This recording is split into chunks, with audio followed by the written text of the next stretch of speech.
नगर में सीलिंग के विरोध में PLA पहूजा लॉ एकेडमी के लीगल एडवाइजर व एडवोकेट पीयूष पहूजा ने कहा कि बिना कोर्ट के आदेश के यहां पर MCD द्वारा सीलिंग की गई, जो पूरी तरह से गलत है। उन्होंने उत्तर पूर्वी के सांसद मनोज तिवारी को धन्यवाद करते हुए कहा कि उन्होंने आश्वासन दिया है कि सीलिंग को रोकने के लिए जो भी होगा वो किया जाएगा। विपक्ष बैठे हैं, उनको जरा बुलाइएगा।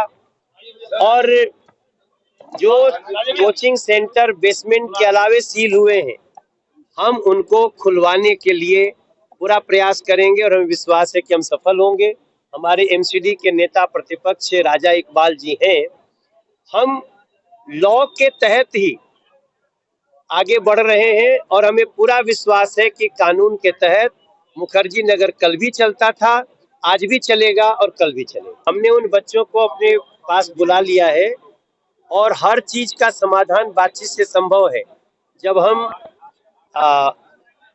कोचिंग सेंटर्स के लिए और छात्रों की इन दोनों बातों को साथ रखेंगे, तभी समस्या का सही निदान होगा। देखो, हमें भी पता है कि रूम रेंट को लेकर, रहने की स्थिति को लेकर मीडिया ने भी कई रिपोर्ट दिखाई है जो चिंताजनक है, जिसको हमें मुखर्जी नगर ही नहीं पूरे दिल्ली में लागू कराना है, ताकि बच्चे पढ़े भी, सुरक्षित भी रहें और कम से कम खर्च। नहीं, पहले तो मैं आपको ये बताना चाहता हूँ कि हम सब ये जो लोग यहाँ इकट्ठे हुए हैं, ये सबसे पहले हम छात्रों के लिए इकट्ठे हुए हैं। छात्रों ने ही ये ऑर्गेनाइज किया, क्योंकि इंस्टीट्यूट बंद हो रहे थे, बिल्डिंग सील हो रही थी, तो हम छात्रों के आग्रह पर यहाँ पर आए।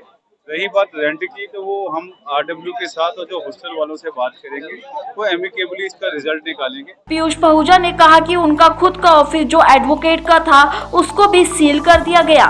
उन्होंने कहा कि मुखर्जी नगर में जज, IAS और तमाम उच्च पदों के लिए कोचिंग चलती है।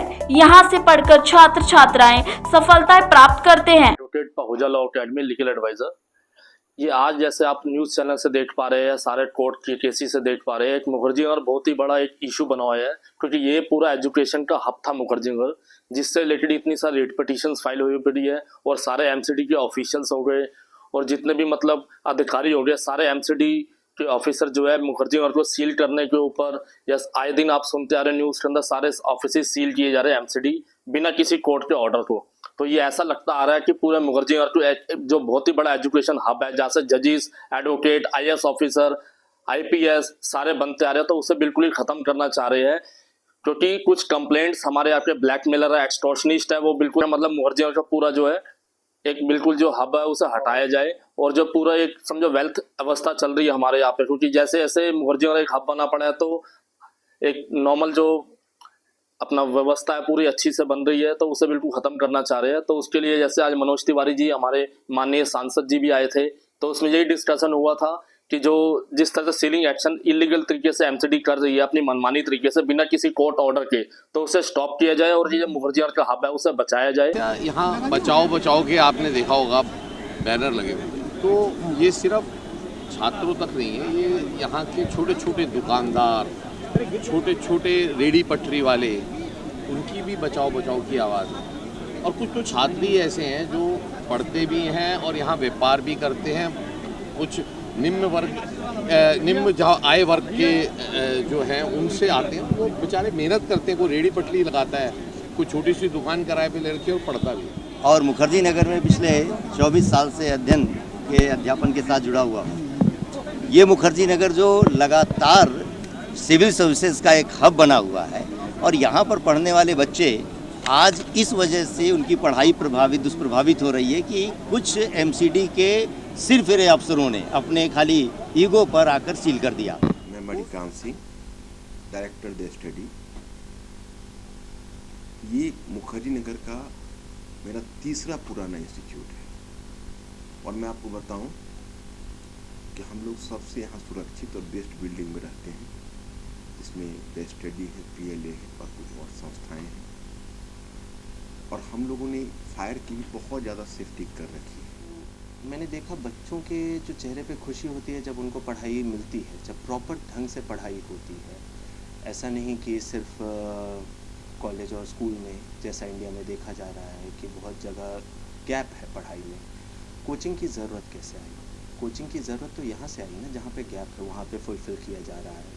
ऐसा तो कहीं था नहीं कि ज़बरदस्ती किसी को बैठा के पढ़ाया जा रहा है। तब जब ज़रूरत बच्चों की है तो कुछ ना कुछ तो उपाय होना चाहिए। अब सबसे पहले यहाँ पे दिक्कत क्या हुई कि कुछ घटना हुई जो कि नहीं अच्छी थी, ना होनी चाहिए थी, लेकिन उसका इलाज ये थोड़ा है कि बंद कर दो सब कुछ। घटनाएं तो होती रहती है, पूरे इंडिया में हर जगह होती है, सरकारी विभाग में भी होती हैं, लेकिन उसका उपाय तो ये है ना कि उसका तरीका ढूंढना चाहिए। खुद भी संस्कृति आईएएस से जुड़ा हुआ हूँ और दरअसल जो समस्या है ये 1.5 साल से चल रही है। हम लोग कोर्ट का भी रुख हमने अपनाया है और हम कोर्ट में भी गए हैं। माननीय न्यायालय का सम्मान भी है।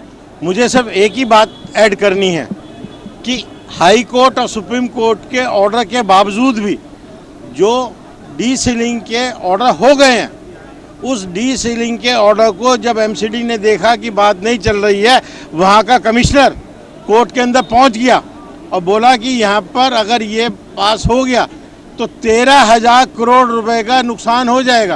एडवोकेट पीयूष पहूजा ने बताया कि मुखर्जी नगर शिक्षा का हब है। उन्होंने शासन प्रशासन से अपील की कि यहाँ पर सीलिंग को लेकर जो भी मामला है उसको रोका जाए